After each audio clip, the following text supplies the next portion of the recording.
আসসালামু আলাইকুম। আপনারা কেমন আছেন? আশা করি সবাই ভালো আছেন। আমি চলে আসছি আমার নিত্য নতুন রান্নাঘরে রান্না করার জন্য। এখানে রান্না করব আমি ছোট বালি মাছ। নতুন আলু দিয়ে আমি চচ্চড়ি করব, সব কিছু হাতে মাখাইয়ে। আমি এখানে একে একে লবণ দিয়ে দিচ্ছি, ময় মশলা দিয়ে দিচ্ছি, তেল দিয়ে দিচ্ছি। এটা আমি করব কি হাতে মাখাবো। হাতে মাখায় রান্না করলে অনেক টেস্টি লাগে, মজা হয়। কে কে নতুন আলু দিয়ে পছন্দ করেন ছোট বালি মাছ, কমেন্টে জানাবেন। আর আমাদের ভিডিওটা যদি আপনাদের ভালো লাগে, আমাদের একটা লাইক দিন, সাবস্ক্রাইব করেন, পাশে থাকেন। এখানে হচ্ছে আমার রান্নাটা শেষ। কত সুন্দর কালারটা হয়েছে। এখানে হালকা একটুই করতে হবে, কারণ বেশি এখানে পানি রাখা যাবে না।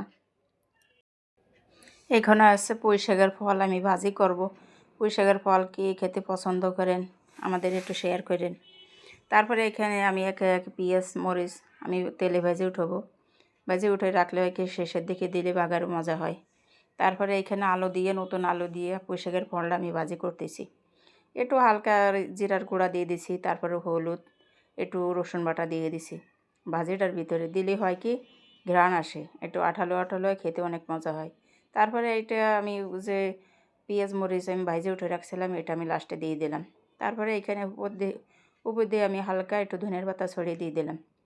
তারপর আমার রান্নাবান্না শেষ, এখানে আমি খেতে চলে আসলাম। আমার ভিডিও যদি ভালো লাগে আপনারা বললেন, শেয়ার করেন।